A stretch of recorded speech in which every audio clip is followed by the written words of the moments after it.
Les Soltawos et les soldats Kalin à la peau bleue couraient dans les couloirs en flammes de leur vaisseau amiral.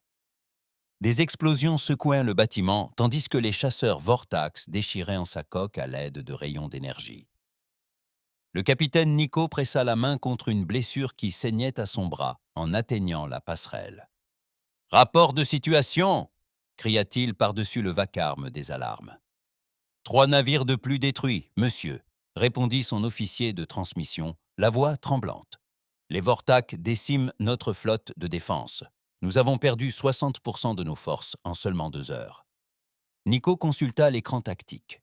Des points rouges, représentant les navires ennemis, entouraient les quelques points bleus restants de la flotte de Kalin. Les paisibles navires marchands et d'exploration de son peuple ne faisaient pas le poids face aux machines de guerre de l'Empire Vortac. Sur l'écran principal, il vit un autre croiseur Kalin exploser dans une boule de feu. L'équipage de 3000 hommes avait disparu en quelques secondes. Son cœur se serra lorsqu'il comprit la vérité. Ils allaient perdre cette bataille. Ils allaient tout perdre. L'Empire Vortac étendait son emprise sur la galaxie depuis 500 ans. Il conquérait les civilisations les plus faibles et réduisait leur population en esclavage. Nul n'avait jamais réussi à le repousser. La République Kalan, avec ses 12 systèmes stellaires paisibles, n'était qu'une cible de plus pour son insatiable soif de conquête. « Monsieur, nous recevons un message de la surface de Kalin Prime », annonça l'officier de communication. « Le Haut Conseil demande une évacuation immédiate. »« Dites-leur que nous ne pouvons pas forcer le blocus Vortac », répondit Nico. « Nos vaisseaux sont détruits trop rapidement. » Une autre explosion secoua le pont. Des étincelles jaillirent des panneaux de contrôle endommagés. La gravité artificielle du vaisseau vacilla un instant, provoquant des déséquilibres. « Brèche dans la coque sur le pont 7 », annonça l'officier de contrôle des avaries. « Les champs de force d'urgence tiennent, mais de justesse. » Nico serra les accoudoirs de son fauteuil de commandement. Il avait servi dans les forces de défense de Kalan pendant 20 ans, mais rien ne l'avait préparé à un tel niveau de destruction. Son peuple était composé d'explorateurs et de traîtres, non de guerriers. Ils avaient bâti leur civilisation sur la paix et la coopération avec les autres espèces. « Capitaine !» cria son officier tactique. « Le vaisseau amiral Vortac se met en position de bombardement au-dessus de la planète. Il s'apprête à bombarder nos villes. » À travers l'écran principal, Nico aperçut l'imposant cuirassé Vortac. Il était 5 fois plus grand que son propre vaisseau, couvert d'armes et de blindages. Sa vue l'emplit d'effroi. En dessous d'eux, Kalin Prime abritait 4 milliards de civils, innocents. Des hommes, des femmes et des enfants qui n'avaient jamais fait de mal à personne. Les Vortac les tueraient tous ou les emmèneraient de force comme esclaves. L'un ou l'autre de ces destins était trop horrible à imaginer. « Ouvrez un canal pour tous les vaisseaux », ordonna Nico. Les quelques capitaines Kalin restants apparurent sur son écran. Leurs visages exprimaient la même peur et le même désespoir que lui. « Mes amis, » dit Nico, « nous savons tous comment cela va finir. Nos vaisseaux ne peuvent rivaliser avec leur puissance de feu, mais nous pouvons gagner du temps pour nos hommes à la surface. Chaque minute de combat est une minute de plus pour eux afin de trouver refuge. » Les autres capitaines acquiescèrent d'un air grave. Ils comprenaient leur devoir. « Ce fut un honneur de servir à vos côtés, » poursuivit Nico. « Puisse notre sacrifice avoir un sens. » La communication fut coupée. Nico se tourna vers son officier de transmission. « Transmettez un dernier message au haut commandement sur Kalin Prime. Dites au président Val que nous avons fait tout notre possible. » Tandis que son officier travaillait à sa console, un autre vaisseau Kalin explosa sur l'écran tactique. Il ne restait plus que 8 vaisseaux de leur flotte initiale de 40. À la surface de la planète, le président Val se trouvait dans le bunker souterrain qui servait de centre de commandement d'urgence. Des rapports affluaient de toute la planète. Les forces terrestres de Vortac avaient débarqué dans 12 grandes villes. Leurs soldats étaient l'un des tueurs impitoyables qui ne faisaient preuve d'aucune pitié envers les civils. « Monsieur le Président, » dit son aide, Le capitaine Nico envoie son rapport final. La flotte de défense est détruite. Le bombardement orbital commencera bientôt. Val ferma les yeux. À 70 ans, il avait mené son peuple à travers de nombreuses épreuves, mais jamais une telle situation. Les Kalines avaient toujours cru que la raison et la diplomatie pouvaient résoudre tous les problèmes. Ils se trompaient. « Monsieur, dit le directeur des communications, nous recevons encore des marques de sympathie d'autres civilisations galactiques. La Fédération Zentari vous adresse ses pensées et ses prières. L'Alliance Oméga nous souhaite bon courage en ces temps difficiles. Mais aucune aide concrète, déclara Val avec amertume. Ni vaisseau, ni armes, ni soutien, que des paroles en l'air. La vérité, c'est que personne ne voulait combattre l'Empire Vortak. Toutes les grandes puissances de la galaxie avaient jugé préférable de rester neutres plutôt que de risquer leur propre destruction. Le peuple Kaline était seul. « Monsieur le Président, reprit la directrice de la communication, j'ai une autre idée. Nous pourrions lancer un appel de détresse générale sur toutes les fréquences d'urgence. Pas seulement au gouvernement, mais à quiconque pourrait nous écouter. » Val la regarda d'un air fatigué. À quoi bon? Si les grandes puissances ne veulent pas nous aider, pourquoi quelqu'un d'autre le ferait-il? Peut-être y a-t-il quelqu'un que nous n'avons pas encore contacté. Quelqu'un qui se soucierait davantage des vies innocentes que de la sécurité politique. Val réfléchit un instant. Au-dessus d'eux, il entendait au loin le bruit des explosions. Des bombes Vortak s'abattaient sur sa capitale. Son peuple mourait, il devait tout tenter. Fais-le, se dit-il. Envoie l'appel de détresse. Préviens la galaxie de ce qui se passe ici. La directrice des communications s'activa à sa console. En quelques minutes, elle avait préparé un message qui serait diffusé sur toutes les fréquences connues de la galaxie. Enregistrement en cours, Monsieur le Président. Val se leva et fit face à l'appareil d'enregistrement. Il pensa à ces 4 milliards de citoyens qui comptaient sur lui. Il pensa aux enfants réfugiés dans les caves, traqués par les soldats ennemis. « Ici, le président Val de la République de Kaline, commença-t-il. Nous sommes attaqués par l'Empire Vortak. Notre flotte de défense a été détruite. Nos villes sont en flammes. Dans quelques heures, notre civilisation aura disparu. Nous implorons toute espèce capable de nous apporter une aide militaire de bien vouloir nous aider. Nous n'avons commis aucun crime. Nous aspirons simplement à vivre en paix. Si quelqu'un croit, parmi vous, que la vie des innocents compte, aidez-nous. Le temps presse. » Le message a été envoyé. Il traversa la galaxie à la vitesse de la lumière, atteignant les stations de surveillance de milliards de mondes. La plupart des gouvernements qui le reçurent le classèrent et l'oublièrent. Les puissances galactiques avaient tant déjà pris leurs décisions, mais sur une petite planète bleue d'un système dont les grandes civilisations ignoraient presque l'existence. Le message parvint à la station de surveillance spatiale lointaine 7 de la Terre. Le commandant Blake achevait son service de nuit lorsque la transmission extraterrestre traversa son équipement. Blake surveillait les communications spatiales depuis 5 ans. Il avait reçu des messages de dizaines d'espèces extraterrestres, mais jamais rien de semblable. Le désespoir dans la voix du chef extraterrestre était palpable, même à travers le logiciel de traduction. Il transmit immédiatement le message au commandement de la défense terrestre. Moins d'1 heure plus tard, il parvint aux plus hautes sphères du gouvernement humain. Le Conseil de défense de la Terre a convoqué une réunion d'urgence. L'amiral Hayes était assis à la table de conférence avec les autres chefs militaires. Ils avaient tous écouté à plusieurs reprises l'appel de détresse de Kalin. « Messieurs, a déclaré le secrétaire à la défense Morgan, nous avons une décision à prendre. Devons-nous répondre à cet appel à l'aide? Nous ne connaissons presque rien à la politique galactique, déclara le général Parker. S'engager dans une guerre extraterrestre pourrait être dangereux pour la Terre. Mais pouvons-nous vraiment rester là sans rien faire pendant que des innocents sont massacrés? Demanda l'amiral Hayes. Le message indiquait que 4 milliards de civils étaient en danger. Un silence de mort s'installa. Dans un silence pesant, chacune comprenait la gravité de la décision. La Terre n'avait développé le voyage supraluminique que très récemment. Nouveau venu dans la communauté galactique, il n'avait encore établi aucun contact avec la plupart des civilisations extraterrestres.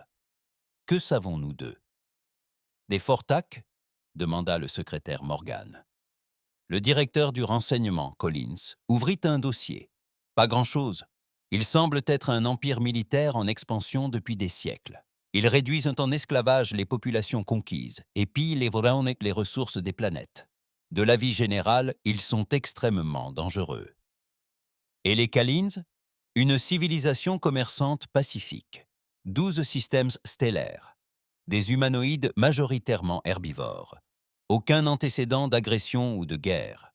Ils semblent être exactement ce que leur président prétend, des victimes innocentes. L'amiral Hayes prit la parole. J'ai consacré toute ma carrière à préparer les défenses de la Terre. Nous avons construit nos flottes pour protéger des vies innocentes. Si nous ne les utilisons pas pour aider les autres lorsqu'ils en ont désespérément besoin, à quoi servons-nous? Le débat se poursuivit pendant 1 heure. Finalement, le secrétaire Morgan demanda un vote. La décision fut serrée, mais l'humanité choisit d'agir. 2 jours plus tard, l'amiral Hayes se tenait sur la passerelle de son vaisseau amiral, l'UES Défiante. Autour de lui, 11 autres vaisseaux de guerre terriens se préparaient pour la première mission militaire interstellaire de l'humanité. La flotte était modeste comparée à celle des grandes puissances galactiques, mais chaque vaisseau était le fruit de siècles d'expérience militaire humaine. Cap sur le système Kalin, ordonna Hayes, vitesse maximale. Alors que la flotte passait en vitesse supraluminique, Hayes se demandait s'ils arriveraient à temps pour avoir un impact. Le message de Kalin était désespéré, et c'était il y a 3 jours. Pour autant qu'il sache, la bataille était peut-être déjà terminée. Mais l'amiral Hayes était déterminé à tenter le coup. L'humanité avait répondu. L'appel? Un appel de détresse galactique auquel la flotte de guerre terrienne a répondu. Partie 2. Sous-estimation et arrivée. Le général suprême Rex de l'Empire Vortak se tenait dans sa salle de commandement à bord du gigantesque vaisseau de conquête Dark Thunder. La passerelle était illuminée par des éclairs rouges, et on entendait les voix de ses officiers coordonnant. L'assaut final sur Calen Prime. À travers l'immense hublot, il pouvait voir la planète brûler en contrebas. « Général », annonça son officier de renseignement en s'approchant avec une tablette. « Nous avons intercepté des communications indiquant que quelqu'un a répondu au signal de détresse Calen. » Rex tourna son imposante silhouette vers l'officier. Les Vortak étaient une race guerrière, mesurant plus de 2,40 m, à la peau grise épaisse et aux muscles puissants. Leurs visages portaient les stigmates de combats rituels, et leurs yeux rougeoyaient dans la pénombre de leur vaisseau. « Expliquez-moi » exigea Rex d'une voix grave et menaçante. « Une espèce appelée humain, originaire d'une planète nommée Terre. Il semblerait qu'ils envoient des vaisseaux militaires prêter main forte aux Kalin. » Rex laissa échapper un rire métallique. « Des humains. Je n'en ai jamais entendu parler. Montrez-moi ce que nos bases de données contiennent à ce sujet. » Espèce. L'officier de renseignement activa un affichage holographique. Une petite planète bleue apparut, tournant lentement. Des données défilaient à côté d'elle en écriture Vortak. Il s'agit d'une espèce récemment contactée, général. Civilisation monoplanétaire. Ils ont atteint le voyage supraluminique il y a seulement 50 ans. Aucune victoire militaire enregistrée dans les conflits galactiques. Leur technologie paraît primitive comparée à celle des puissances galactiques établies. Rex observa l'écran avec amusement. Combien de vaisseaux envoient-ils des renforts? Nos capteurs longue portée détectent 12 vaisseaux approchant du système. 12 vaisseaux? Rex rit de nouveau. Pour affronter notre flotte de conquête de 200 vaisseaux, ces humains sont soit très courageux, soit très stupides. Son officier tactique s'avança. « Général, devons-nous redéployer nos forces pour contrer cette menace? » Une menace?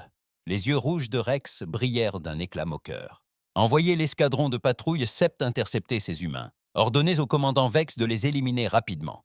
Je ne veux pas que ce désagrément mineur retarde notre plan de conquête. Bien, général. Tandis que ses officiers transmettaient non que les ordres, Rex se retourna pour observer le bombardement de Kalin Prime. Les vaisseaux humains ne méritaient même pas son attention. En 5 siècles de conquête, l'Empire Vortak n'avait jamais été sérieusement menacé par aucune espèce. Ces nouveaux venus allaient bientôt comprendre pourquoi. Pendant ce temps, dans les bunkers souterrains de Kalin Prime, le président Val reçut une nouvelle qui fit battre son cœur d'espoir. Kalin avait 2 cœurs, et tous deux battaient à tout rompre, tandis qu'il analysait l'information. « Monsieur le Président », annonça avec enthousiasme son directeur des communications, « nous avons reçu une réponse à notre appel de détresse. Une espèce, appelée humain, envoie des renforts militaires. Val se préparait à l'évacuation finale des fonctionnaires vers des zones de refuge profondes. La nouvelle le figea sur place. Des humains? Je n'ai jamais entendu parler de cette espèce. Que disent que nos archives c'est à leur sujet? Son assistant s'activa sur un terminal informatique. Très peu d'informations, monsieur. Il semblerait qu'il s'agisse d'une civilisation récemment contactée, originaire d'une seule planète. Aucune trace d'histoire militaire significative dans les archives galactiques. Leur niveau technologique est considéré comme rudimentaire, comparé à celui des grandes puissances. Val sentit son espoir s'amenuiser. Combien de vaisseaux envoient-ils? 12, monsieur. Le président s'affaissa lourdement dans son fauteuil. 12 vaisseaux contre l'immense flotte Vortak, qui avait déjà anéanti leurs 40 forces de défense. Cela ressemblait davantage à un geste de compassion qu'à une véritable aide. « Au moins, quelqu'un a eu la délicatesse d'essayer, » murmura-t-il. « Même s'ils ne peuvent pas nous sauver, ils sont prêts à risquer leur vie pour des inconnus. Cela compte. » Très haut au-dessus de la planète, l'espace autour de Kalin Prime était jonché de débris de vaisseaux détruits. Des chasseurs Vortak patrouillaient la zone, à la recherche des derniers vaisseaux Kalin. Les quelques survivants de la flotte de défense se cachaient dans les champs d'astéroïdes ou derrière les planètes et leurs lunes. Le vaisseau du capitaine Nico était l'un des 3 derniers vaisseaux Kalin encore opérationnels. Son équipage de passerelle était réduit de moitié et le système de survie était défaillant. Ils utilisaient le champ magnétique de la planète pour échapper au capteur Vortak. « Capitaine », rapporta son officier de transmission, « je détecte de nouvelles signatures de vaisseaux entrant dans le système. Leur configuration ne correspond à aucun modèle Vortak ou Kalin connu. » Nico consulta son écran tactique. 12 nouveaux contacts approchaient des confins du système. Les vaisseaux se déplaçaient en formation serrée, comme le montrait son dispositif tactique. 12 nouveaux contacts approchaient des confins du système. Les vaisseaux se déplaçaient en formation serrée, se dirigeant droit vers la flotte Vortak. Pourrait-il s'agir des humains dont le président Val a parlé dans sa dernière transmission? C'est possible, monsieur, mais 12 vaisseaux contre toute la flotte de conquête Vortak. Ils seront détruits en quelques minutes. Nico observait la scène avec des sentiments partagés. Il était reconnaissant que quelqu'un ait répondu à leur appel, mais il ne voulait pas voir d'autres braves gens mourir inutilement. L'amiral Hayes se tenait sur la passerelle de l'UES Defiant, tandis que sa flotte sortait du voyage supraluminique aux confins du système Kalin. Le spectacle qui s'offrit à eux le fit grincer des dents de rage. La magnifique planète bleue Kalin Prime était recouverte de fumée et de flammes. Des débris orbitaux jonchaient l'espace autour de la planète. Des restes de vaisseaux détruits dérivaient partout, témoins de la bataille qui venait de se dérouler. « Rapport tactique », ordonna Hayes. Le lieutenant-commandant Davis était à son poste. « Monsieur, je dénombre environ 200 vaisseaux Vortak dans le système. Ils ont établi un blocus complet autour de la planète. Je détecte également ce qui semble être un bombardement orbital continu des centres urbains. » Hayes sentit ses mains se crisper. Il avait servi pendant 25 ans dans les forces de défense terrestre, combattant les pirates et les espèces hostiles qui menaçaient Nana ou les colonies humaines. Mais il n'avait jamais vu de destruction d'une telle ampleur. Des signes de survivants Kalins. Les capteurs détectent 3 vaisseaux dissimulés dans le champ magnétique de la planète. Ils semblent gravement endommagés. Communication? Pouvez-vous établir le contact avec les survivants Kalan? J'y travaille, monsieur. Hayes étudia l'affichage tactique. 200 vaisseaux ennemis contre ces 12. Les chances étaient infimes selon tout calcul normal. Mais la doctrine militaire humaine ne reposait pas sur des calculs normaux. Monsieur, rapporta l'officier de transmission, j'ai contacté un vaisseau Kalin. Son capitaine souhaite vous parler. Le visage du capitaine Nico apparut sur l'écran principal. L'extraterrestre à la peau bleue paraissait épuisé et blessé, mais son regard était déterminé. « Amiral Hayes, dit Nico. Je suis le capitaine Nico des forces de défense de Kalen. Je dois vous avertir que la flotte Vortak est immense. Vos 12 vaisseaux ne pourront jamais tous les affronter. Vous devriez vous retirer tant qu'il est encore temps. » Hayes regarda le capitaine extraterrestre avec respect. Même face à une mort certaine, le Kalin tentait de protéger les autres. « Capitaine Nico, j'apprécie votre sollicitude, mais mon espèce n'abandonne pas les innocents à un massacre. Nous sommes venus ici pour aider, et c'est ce que nous comptons faire. Mais amiral, vous ne comprenez pas. L'Empire Vortak n'a jamais été vaincu. Leurs vaisseaux sont puissants et leurs guerriers impitoyables. Ils ont conquis des centaines de mondes. » Hayes sourit d'un air sombre. « Capitaine, ils n'ont jamais combattu d'humains. Cela va bientôt changer. » Avant que Nico ne puisse répondre, l'officier tactique lança un avertissement. « Amiral, patrouille le Vortak en approche. 8 vaisseaux en ordre d'interception. » Hayes se tourna vers son équipage. « Poste de combat, tous les vaisseaux en formation de combat. Préparez-vous à engager le combat. » L'ennemi. À travers toute la flotte humaine, les feux d'avertissement clignotaient en rouge, tandis que les équipages se précipitèrent vers leur position de combat. Les vaisseaux de la première flotte de guerre de la Terre n'étaient ni élégants ni beaux comme les vaisseaux d'autres civilisations galactiques. Ils étaient construits comme des forteresses conçues pour combattre et survivre dans le vide spatial. Le commandant Vex mena l'escadron de patrouille Vortak avec assurance. Ces 8 vaisseaux étaient largement suffisants pour affronter 12 vaisseaux primitifs d'une espèce inconnue. Les Vortak avaient combattu d'innombrables ennemis au cours des siècles, et aucun ne leur avait jamais représenté un véritable défi. « Ciblez le plus grand vaisseau humain », ordonna Vex. « Détruisez-le en premier pour briser leur morale. » Les vaisseaux Vortak ouvrirent le feu avec leurs armes situées à énergie. Des faisceaux de plasma rouge sillonnèrent dans l'espace en direction de la flotte humaine. Ce qui suivit stupéfia tous les observateurs du système. Les vaisseaux humains ne tentèrent ni d'esquiver ni de fuir. Au contraire, ils foncèrent droit sur l'escadron Vortak, leur blindage épais absorbant les tirs ennemis. À mesure qu'ils réduisaient la distance, les vaisseaux humains ouvrirent le feu avec des armes sans précédent dans la galaxie. Des projectiles solides, lancés par des accélérateurs magnétiques, percutèrent les vaisseaux Vortak à une vitesse incroyable. L'énergie cinétique était dévastatrice, transperçant les boucliers et les blindages qui protégeaient les Vortak depuis des siècles. Des ogives explosives, conçues pour détruire les fortifications les plus robustes de la Terre, réduisirent les vaisseaux ennemis en miettes. En moins de 5 minutes, les 8 vaisseaux Vortak furent détruits ou gravement endommagés. La flotte humaine poursuivit sa route sans ralentir, fonçant droit sur le gros des forces Vortak. La dernière transmission du commandant Vex était empreinte de panique et d'incrédulité. Ces humains, leurs armes, comment est-ce possible? Le général suprême Rex apprit la destruction de son escadron de patrouille, avec un choc qui se mua rapidement en rage. Jamais personne n'avait détruit le vaisseau de Vortak aussi facilement. « Impossible !» rugit-il. « 8 vaisseaux ne peuvent être détruits par 12 engins primitifs. » Son officier de renseignement examina les données de la bataille avec une inquiétude croissante. « Général, les armes humaines semblent être basées sur l'énergie cinétique plutôt que sur le plasma ou les faisceaux d'énergie. Leurs vaisseaux sont lourdement blindés et conçus pour le combat rapproché. C'est une technologie militaire sans précédent. » Rex fixa l'écran tactique affichant la flotte humaine qui approchait.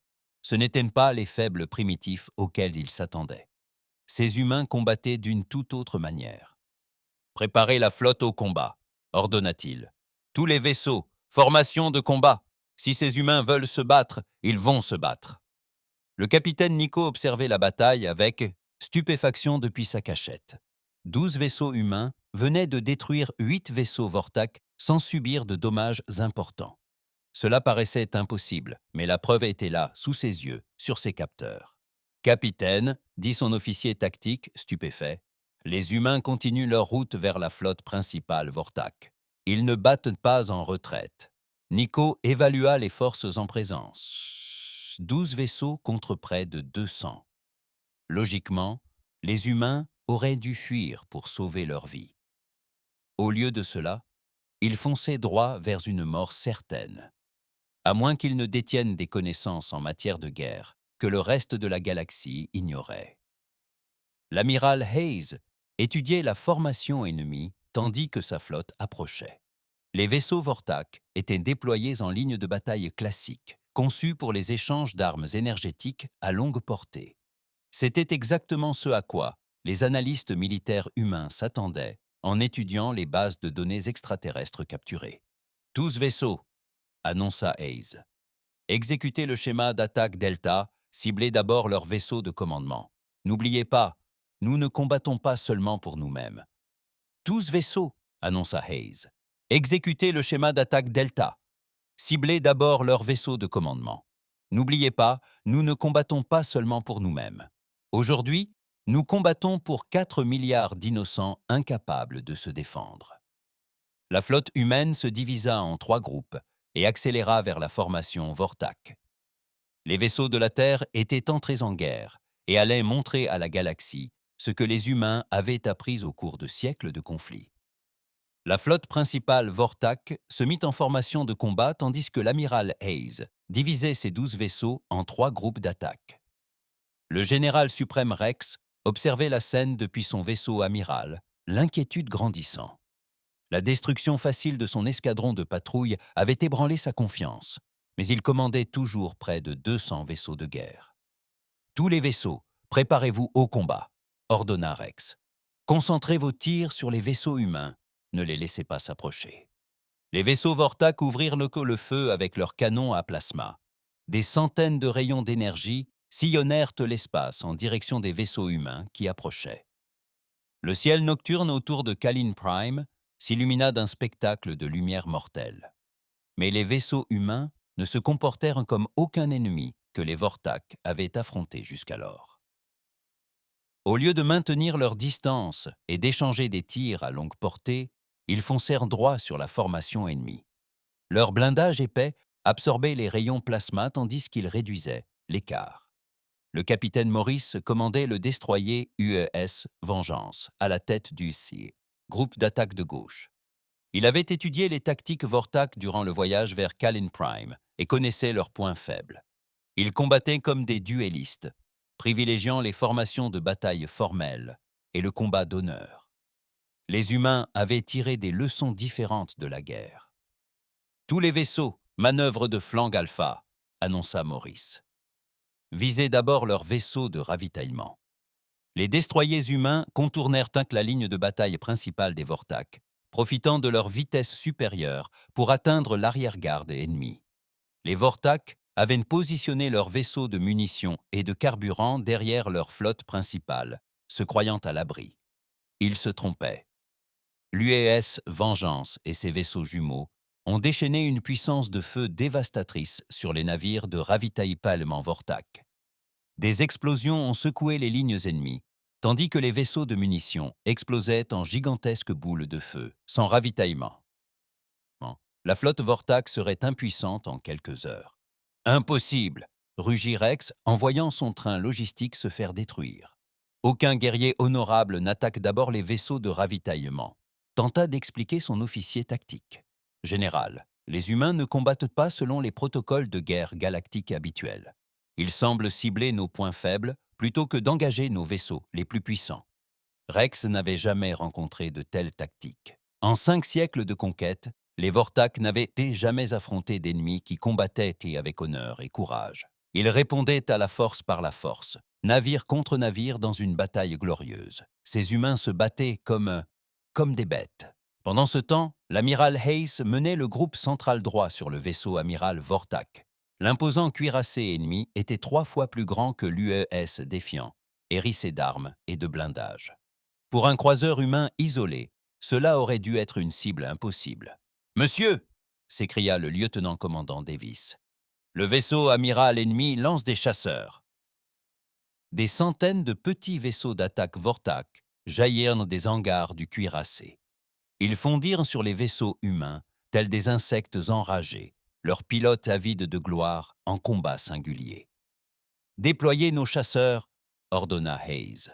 « Montrez-leur comment les pilotes terriens se débrouillent en combat aérien. » Les chasseurs humains, lancés depuis leurs porte-vaisseaux, étaient plus petits et moins élégants que les vaisseaux Vortak. Mais ils étaient pilotés par des pilotes entraînés dans les cieux mortels de la Terre, où le combat aérien avait été perfectionné au cours de 2 guerres mondiales et d'innombrables conflits mineurs. La bataille spatiale se transforma en un chaos de vaisseaux spatiaux enchevêtrés. Les pilotes Vortak tentèrent d'engager les humains dans des duels honorables, mais les combattants terriens opéraient en équipe coordonnée. Ils utilisaient des tactiques développées dans l'atmosphère de leur planète natale, où la survie primait sur la gloire. « Attaques à 2 contre 1 !» ordonna le chef d'escadrille Johnson par radio. « Pas de combats équitables. Nous ne sommes pas là pour prouver notre bravoure. Nous sommes là pour vaincre. » Les combattants humains ont anéanti les escadrons Vortak avec une efficacité impitoyable. Ils ont utilisé des attaques coordonnées, des tactiques de harcèlement et même des attaques par éperonnage, lorsque leurs munitions venaient à manquer.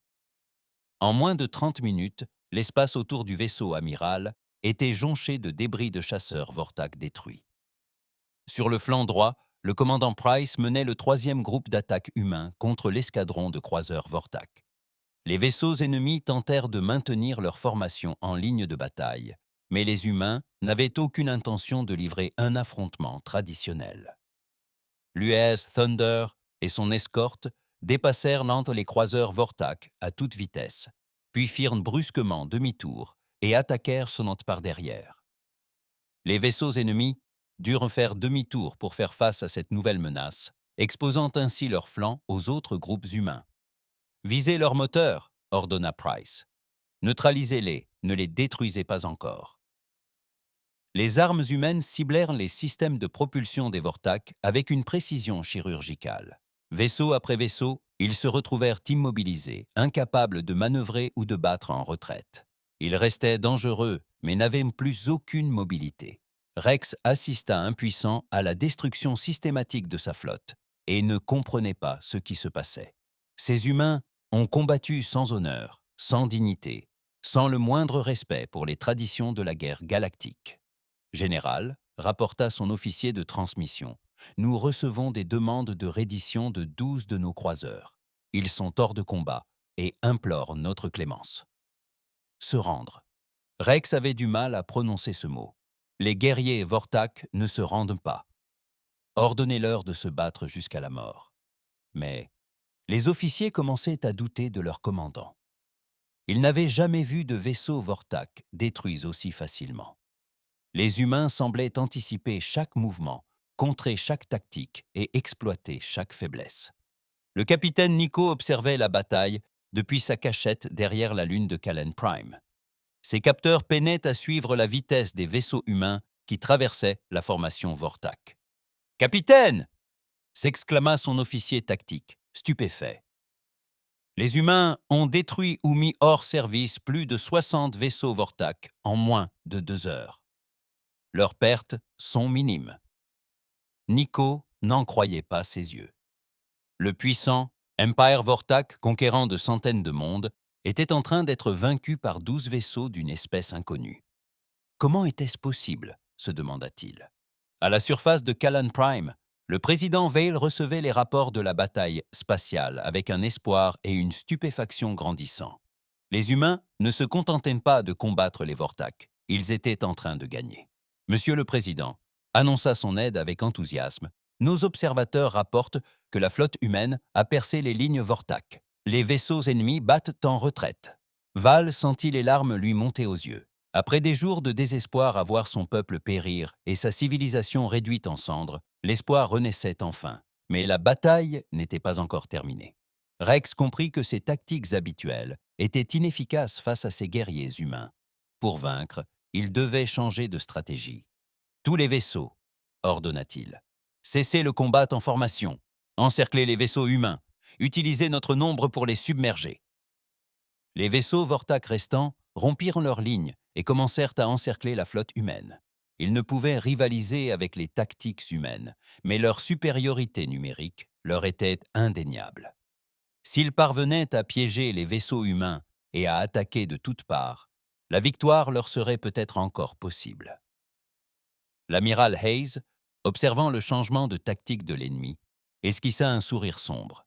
Les Vortak apprenaient, certes, mais ils raisonnaient encore comme des extraterrestres, n'ayant jamais affronté une espèce dont la guerre était le fondement même. Mais ils raisonnaient encore comme des extraterrestres, n'ayant jamais affronté une espèce dont la guerre était le seul fléau. Tous les vaisseaux, annonça Hayes. Charlie, formez une formation défensive. Montrez-leur pourquoi les humains ont survécu en tant que super-prédateurs sur leur planète natale. Les 12 vaisseaux humains se mirent en formation sphérique serrée, leurs plus lourds à l'extérieur et leurs porte-vaisseaux protégés au centre.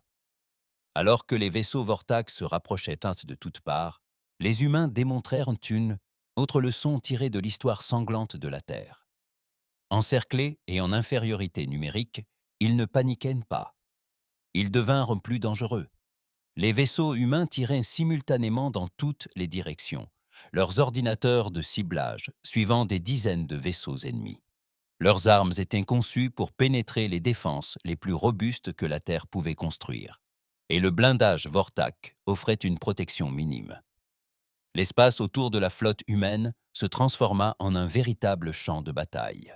Tout vaisseau Vortak qui s'approchait était détruit ou mis hors de combat en quelques secondes.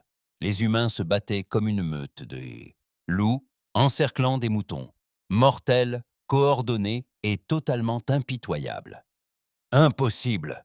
hurla Rex en voyant une autre escadrille de ses vaisseaux exploser. « Ce ne sont que 12 vaisseaux. » Son officier de renseignement analysait les données de la bataille avec une horreur grandissante. « Général, j'analyse leur schéma de combat. Ces humains ne combattent comme aucune espèce galactique connue. Leurs tactiques sont impitoyables. Ils ciblent les points faibles, utilisant la ruse, coordonnent leurs attaques et n'hésitent pas à sacrifier des vaisseaux endommagés pour obtenir un avantage tactique. De quelle espèce s'agit-il ? L'officier du renseignement regarda son commandant avec crainte. « Général, je crois que nous avons affaire à une espèce qui a consacré toute son histoire évolutive à perfectionner l'art de la guerre. Chaque tactique employée, chaque stratégie mise en œuvre témoigne d'une civilisation qui se bat sans relâche depuis des millénaires. » Un frisson parcourut le corps massif de Rex. L'Empire Vortak avait conquis la galaxie grâce à sa force et son agressivité supérieure à celle des autres espèces. Mais ces humains étaient d'une autre nature. Ils n'étaient pas de simples guerriers. Ils étaient les guerriers ultimes. La bataille se poursuivit pendant 1 heure encore, mais l'issue ne faisait plus aucun doute. La flotte Vortak était méthodiquement anéantie par un ennemi dont la maîtrise et la férocité étaient sans précédent. Le capitaine Morris mena ses destroyers dans un assaut final contre les croiseurs Vortak restants. Les vaisseaux ennemis tentèrent de battre en retraite, mais les humains les poursuivirent sans relâche. « Mon commandant !» s'écria son officier tactique. « Le vaisseau amiral ennemi tente de s'échapper du système. » Maurice observa l'imposant cuirassé Vortak qui tentait de se soustraire au combat. Il pensa aux 4 milliards d'innocents de Kalin, planète primordiale, qui avaient souffert sous les bombardements des Vortak. Tous les vaisseaux, poursuivez le vaisseau amiral, ne le laissez pas s'échapper.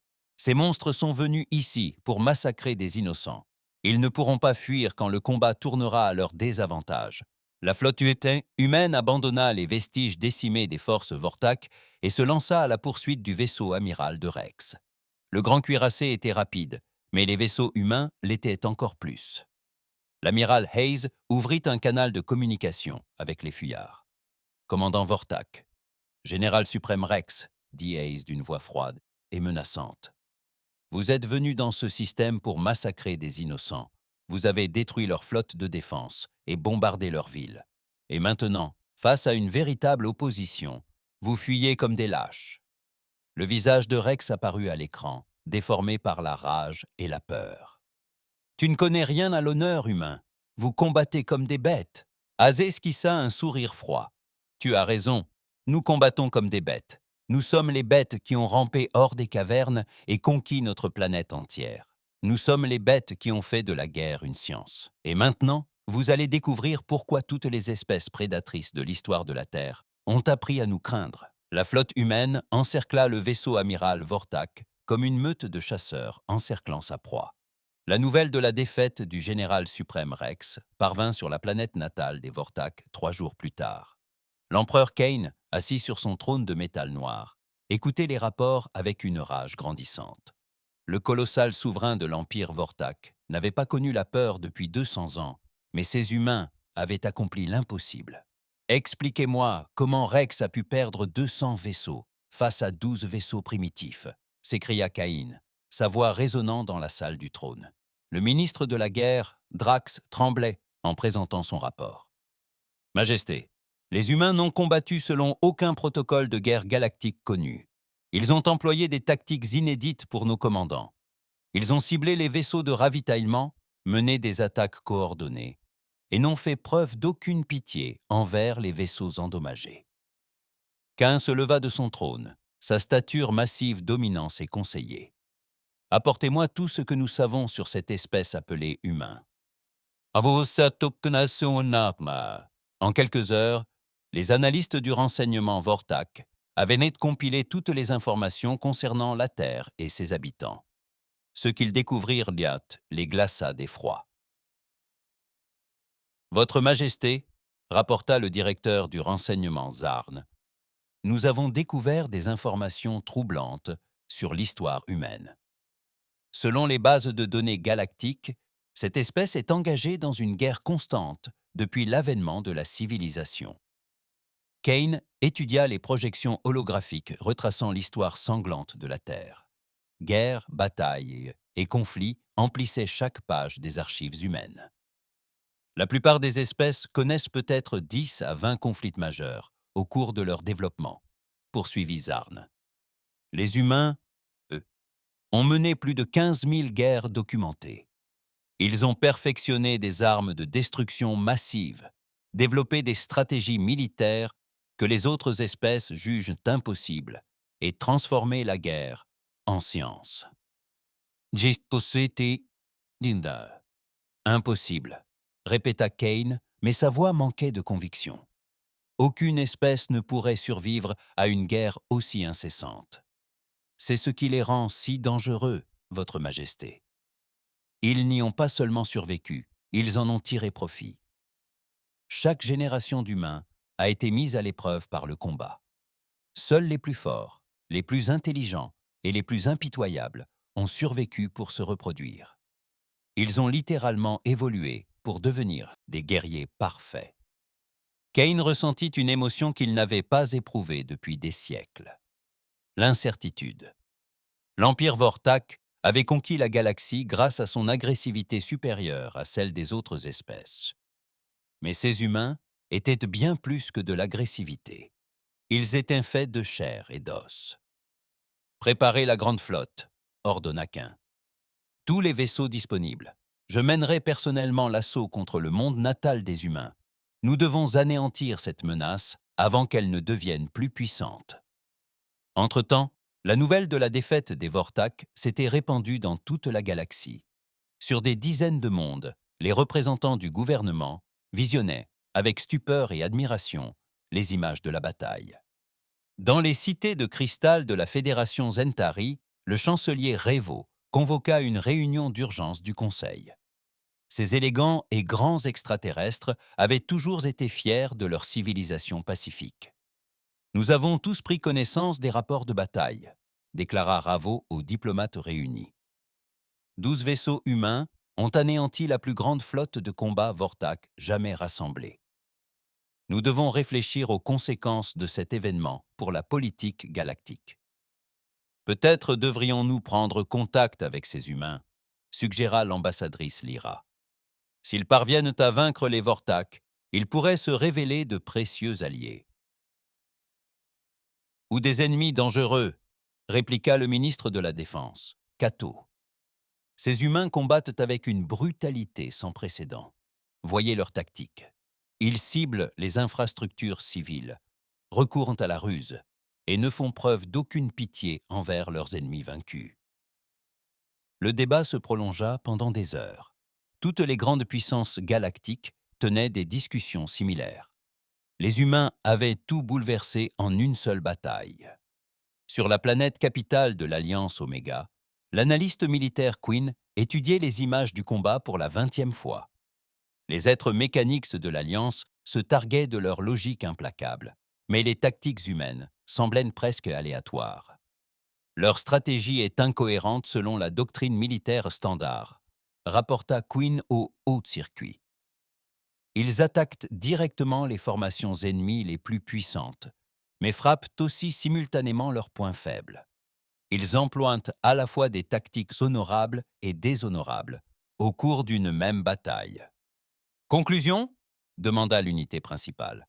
Ces humains sont imprévisibles, ce qui les rend extrêmement dangereux. Nous recommandons une prise de contact diplomatique immédiate afin d'évaluer leurs intentions.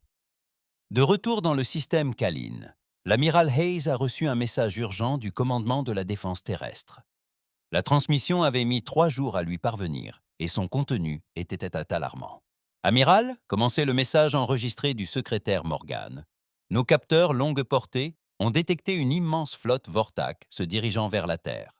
Plus de 500 vaisseaux, dont le vaisseau amiral de l'Empereur, arriveront dans 6 jours. Vous avez l'ordre de rentrer immédiatement avec votre flotte. » Hayes consulta l'écran tactique. Ces 12 vaisseaux avaient subi des dommages lors de la bataille et plusieurs nécessitaient d'importantes réparations. Mais la Terre était en danger et il ne pouvait abandonner sa planète natale. « Monsieur », dit le lieutenant-commandant Davis en s'approchant de lui. Le gouvernement Kalin a proposé son aide pour la réparation de nos vaisseaux. Il souhaite nous assister de toutes les manières possibles. Hayes acquiesça. Le président Val avait déjà exprimé la gratitude de son peuple, mais Hayes fut surpris par cette offre d'assistance militaire. Dites au président Val que nous apprécions son offre, mais nous ne pouvons pas demander aux Kalins de risquer leur vie dans notre guerre. En fait, monsieur, poursuivit Davis, le président Val souhaite vous parler personnellement. Quelques minutes plus tard, le chef Kalin à la peau bleue apparut sur l'écran principal. Son expression était déterminée et résolue. « Amiral Hayes, » dit Bale, « mon peuple vous doit une dette impayable. Vous avez sauvé 4 milliards de vies innocentes alors que personne d'autre ne voulait nous aider. Votre monde est en danger et nous voulons vous aider. » Hayes fut touché par cette offre, mais il devait rester réaliste. « Monsieur le Président, je vous suis reconnaissant, mais la flotte de Kalin n'est pas conçue pour le combat. Vous enverriez vos hommes ou à la mort. Amiral, vous avez raison. Nous ne sommes pas des guerriers, mais nous sommes d'excellents ingénieurs et techniciens. Nos chantiers navals peuvent réparer vos vaisseaux plus rapidement que n'importe quelle autre installation de ce secteur. Plus important encore, nous avons analysé vos armes et vos tactiques. Nous souhaitons apprendre de vous. » Hayes réfléchit à l'offre. Ces vaisseaux avaient besoin de réparation et les Kalins possédaient les chantiers navals les plus avancés de leur région spatiale. « Que proposez-vous exactement, Monsieur le Président ? Permettez-nous de moderniser vos vaisseaux. Grâce à notre technologie, vous bénéficierez de meilleurs boucliers, de moteurs améliorés et de capteurs perfectionnés. En échange, apprenez-nous à nous battre. La galaxie a changé, amiral. Les anciennes règles ne s'appliquent maintenant plus. Si des espèces comme la nôtre veulent en survivre, nous devons apprendre à nous défendre. » L'idée était sans précédent. Les humains n'avaient jamais partagé leur technologie militaire avec des espèces extraterrestres, mais les circonstances étaient exceptionnelles. Je contacterai la Terre pour obtenir l'autorisation, répondit Hayes. Mais je pense que nous pouvons nous entraider. Pendant que la flotte humaine subissait des réparations et des améliorations rapides dans les chantiers navals de Kalin, des nouvelles inquiétantes continuaient d'arriver de toute la galaxie. L'Empire Vortak mobilisait tous les vaisseaux disponibles pour son assaut contre la Terre. Le capitaine Nico, commandant désormais les forces de défense de Kalin reconstruites, transmettait régulièrement à Hayes des rapports de renseignement. « Amiral, déclara Nico lors d'un briefing, nos réseaux d'espionnage signalent que l'empereur Kane a rassemblé plus de 800 vaisseaux pour attaquer votre monde natal. Cela inclut l'intégralité de leur flotte de réserve et des vaisseaux réquisitionnés pour les garnisons à travers l'Empire. » Hayes étudia les cartes stellaires montrant les mouvements de la flotte Vortak. L'ennemi prenait cette menace au sérieux, engageant la quasi-totalité de ses forces armées pour anéantir l'humanité. « Ils ont peur », réalisa Hayes. Pour la première fois de leur histoire, les Vortak se retrouvent face à un ennemi qu'ils ne peuvent vaincre facilement, et ils déploient donc toute leur force. « Amiral !» lança son officier de transmission. Message urgent du commandement de la défense terrestre. Le visage de l'amiral Jackson apparut à l'écran, trahissant stress et fatigue. « Hayes, dit Jackson, la situation s'est détériorée. Les éclaireurs à longue portée signalent que la flotte Vortak est plus importante que nous le pensions initialement. Plus de 1000 vaisseaux se dirigent vers la Terre. Nous évacuons les populations civiles des colonies extérieures et nous nous préparons à un siège. » Hayes sentit son cœur se serrer. Même avec sa flotte améliorée, 12 vaisseaux ne pouvaient pas arrêter 1000 vaisseaux ennemis. « Monsieur, » répondit Hayes, « ma flotte est en réparation et en cours d'amélioration. Nous reviendrons dès que possible. » Négatif, amiral. De nouveaux ordres sont arrivés du Conseil de défense. Vous devez rester dans le système Kalin et vous préparer à une retraite en combattant. Si la Terre tombe, vous serez la seule force militaire restante de l'humanité. La transmission s'interrompit, laissant Hayes face à un écran noir. L'idée d'abandonner la Terre était impensable, mais il en comprenait la logique. Si les Vortak détruisaient tous les vaisseaux humains en une seule bataille, l'humanité serait sans défense. Le président Val apparut dans le bureau de Hayes 1 heure plus tard. Le dirigeant Kalin semblait préoccupé, mais déterminé. « Amiral, nous surveillons vos communications. Nous sommes au courant de la menace qui pèse sur votre planète. » Hayes hocha la tête d'un air sombre. « J'apprécie votre sollicitude, Monsieur le Président, mais c'est à l'humanité de résoudre ce problème. Avec tout le respect que je vous dois, amiral, vous vous trompez. L'Empire Vortak menace toutes les espèces libres de la galaxie. S'ils détruisent la Terre, ils seront plus puissants que jamais. Ils finiront par s'en prendre à nous tous. » Val activa un affichage holographique montrant la carte politique galactique. Les zones rouges délimitaient le territoire Vortak, qui couvrait près d'un tiers de l'espace connu. « Nous sommes en contact avec d'autres gouvernements, » poursuivit Val. La Fédération Zentari, l'Alliance Oméga, et même certains mondes indépendants plus modestes. Tous les regards sont tournés vers la Terre, attendant de voir ce qui se passera lorsque les Vortak l'attaqueront. Si l'humanité succombe, toutes les autres espèces sauront que toute résistance est vaine. Les Vortak auront alors prouvé que même les meilleurs guerriers de la galaxie ne peuvent les arrêter.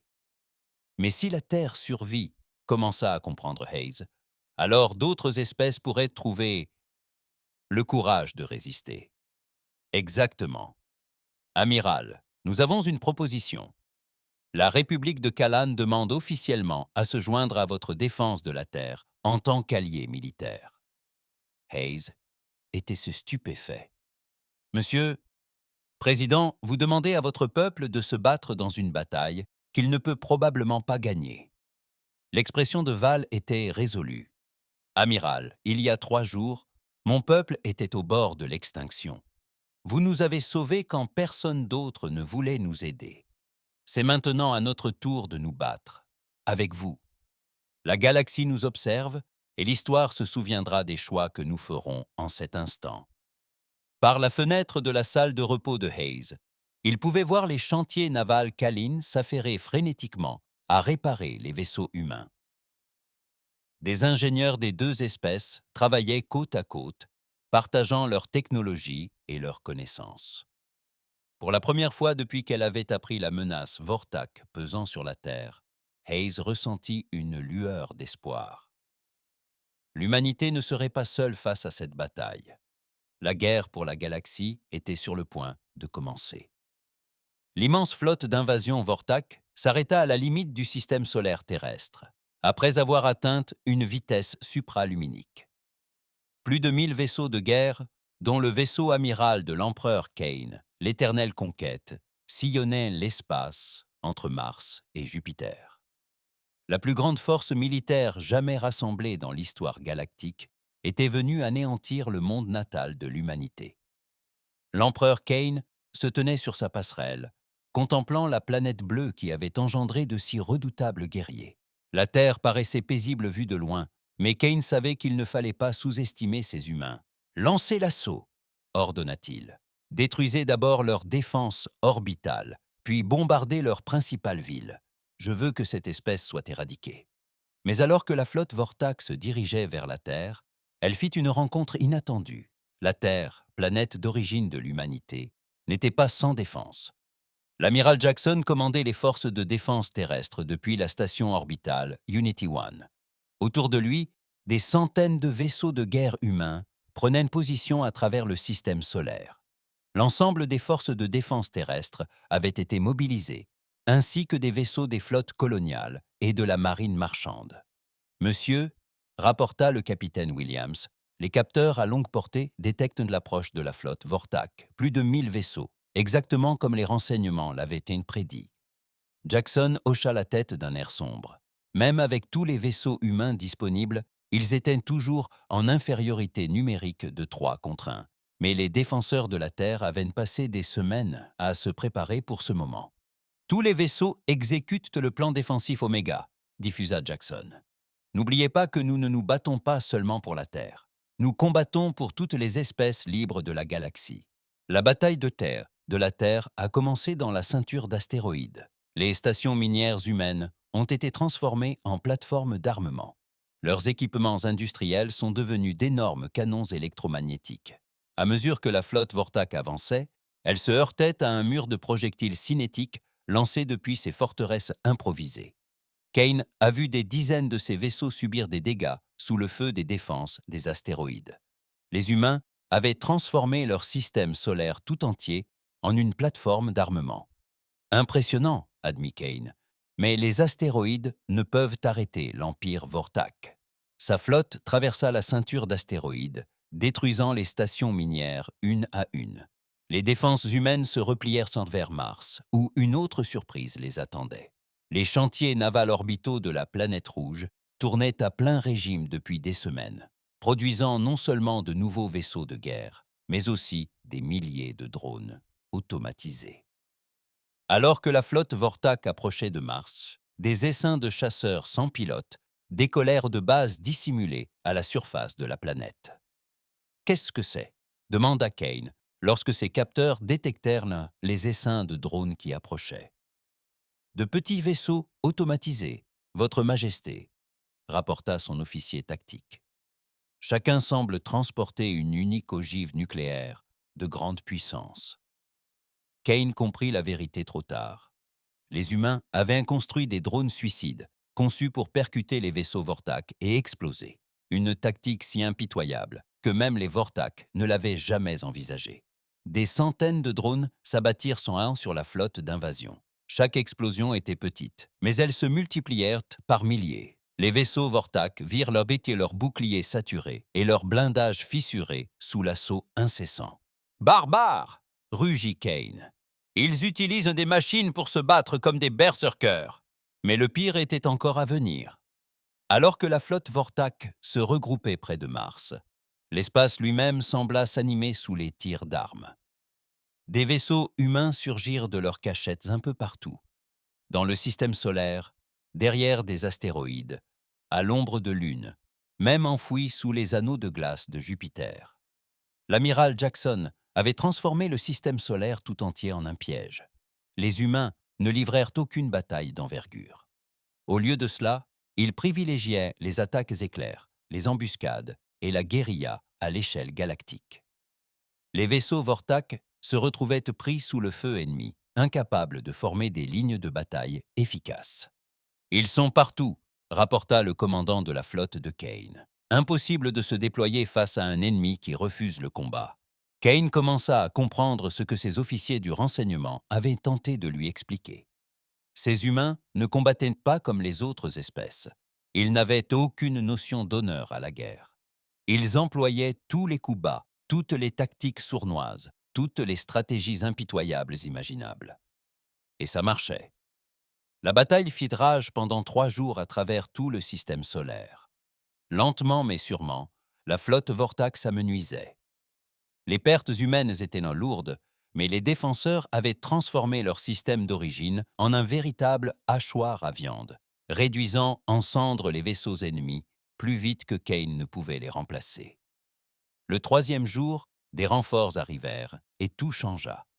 L'amiral Hayes et sa flotte modernisée sortirent de leur voyage supraluminique près de la Terre lorsqu'ils découvrirent un spectacle inattendu. 50 vaisseaux de guerre câlins, leurs coques rutilantes de blindage et d'armements flambants neufs, étaient venus combattre aux côtés de l'humanité. Ici l'amiral Hayes au commandement de la défense terrestre, annonça Hayes. Les renforts sont arrivés. Derrière les flottes humaines et câlines, suivirent d'autres vaisseaux. La Fédération Zentari avait dépêché une escadrille de ses vaisseaux les plus avancés. L'Alliance Oméga a fourni ses puissants porte-drones. Même de plus petits mondes indépendants avaient envoyé les vaisseaux qu'ils pouvaient se permettre.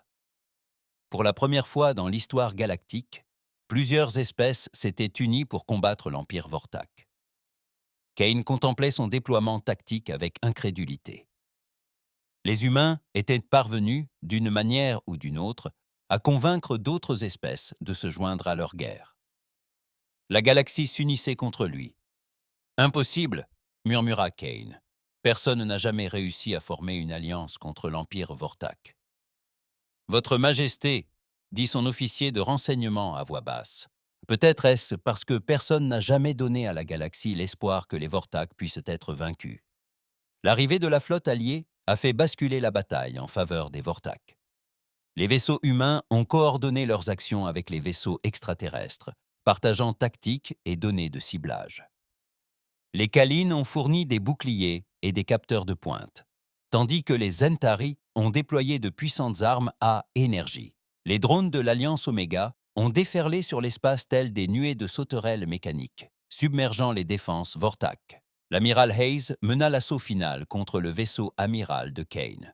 L'Eternal Conquest était le plus grand navire de guerre jamais construit, bardé d'armes et protégé par des boucliers impénétrables. « Concentrez vos tirs sur le vaisseau amiral ennemi », ordonna Hayes. « Abattez leur empereur !»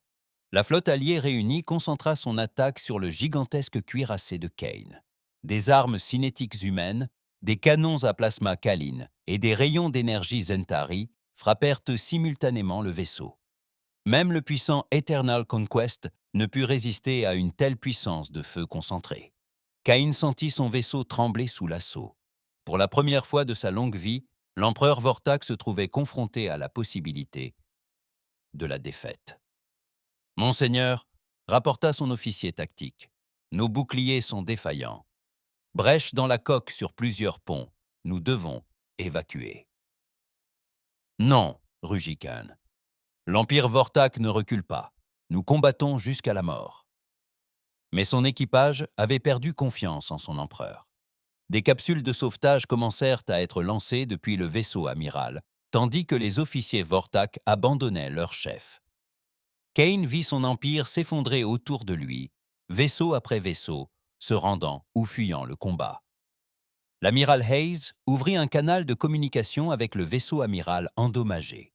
« Empereur Kane, » dit Hayes, « votre flotte est vaincue. Votre empire est brisé. Rendez-vous, maintenant, et épargnez la vie de vos hommes. » Kane apparut à l'écran, son corps massif ensanglanté et marqué par les combats, ses yeux rouges brûlants de haine et de défaite. « Tu crois avoir gagné, humain ?» gronda-t-il. Mais vous n'avez fait que vous opposer à toutes les espèces guerrières de la galaxie. Ils verront ce que vous nous avez fait et s'uniront contre vous. Hayes fixa l'empereur extraterrestre d'un regard froid et déterminé. Qu'ils essayent. Mais ils découvriront ce que vous avez découvert. L'humanité protège les innocents, et nous ne cesserons jamais de combattre ceux qui s'en prennent aux faibles. Le vaisseau amiral de Kane explosa dans une boule de feu, emportant l'empereur Vortak avec lui. Les vaisseaux ennemis restants se dispersèrent, fuyant vers leur territoire d'origine.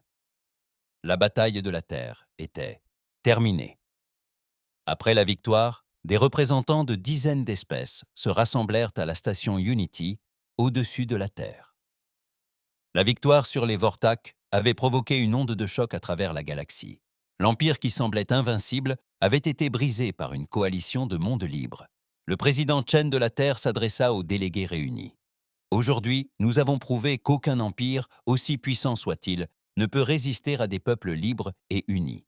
Les Vortak pensaient pouvoir conquérir la galaxie par la peur et la brutalité. Ils se trompaient. L'ambassadeur Val de la République de Kalan se tenait aux côtés du président humain. La galaxie a changé à jamais. Nous avons appris que l'union fait la force, surpassant n'importe quel empire. Cette alliance doit perdurer. Une à une, les espèces réunies ont signé le traité de la Terre, instituant l'Alliance de défense galactique. L'humanité s'imposa comme membre fondateur, respectée et crainte dans tout l'espace connu. L'Empire Vortak s'effondra lentement au cours des mois suivants. Sans empereur et avec sa flotte principale détruite, les territoires Vortak restants sombrèrent dans la guerre civile. Les anciens mondes esclavagistes se révoltèrent et obtinrent leur liberté. 5 siècles de règne de terreur prirent enfin fin. L'amiral Hayes se tenait sur le pont d'observation de la station Unity, observant les vaisseaux de construction ériger de nouvelles plateformes défensives autour de la Terre.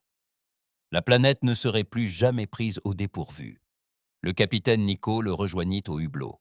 L'officier Kalan était devenu un ami proche au fil de leurs combats communs. « Amiral, dit Nico, la galaxie a une dette envers l'humanité qui ne pourra jamais être remboursée. Vous avez répondu à notre appel quand personne d'autre ne voulait nous aider. » Hayes sourit et secoua la tête. « Nous n'avons pas sauvé la galaxie seuls, capitaine. Il a fallu que nous unissions nos efforts. C'est là la véritable leçon. Aucune espèce n'est assez forte seule pour lutter contre la tyrannie. Mais, unis et libres, les peuples peuvent triompher de toute menace. » Aux abords de la station, des vaisseaux venus de dizaines de mondes patrouillaient le système solaire. Humains et extraterrestres collaboraient, partageant technologie et connaissances. La galaxie avait trouvé un nouvel espoir dans l'alliance forgée par les combats. L'ère de l'Empire Vortak était révolue. L'ère de l'Alliance de défense galactique avait commencé. Au cœur de tout cela se trouvait une petite planète bleue dont les habitants avaient refusé de laisser des innocents mourir seuls dans l'immensité de l'espace. La Terre avait répondu à l'appel, et la galaxie ne serait plus jamais la même.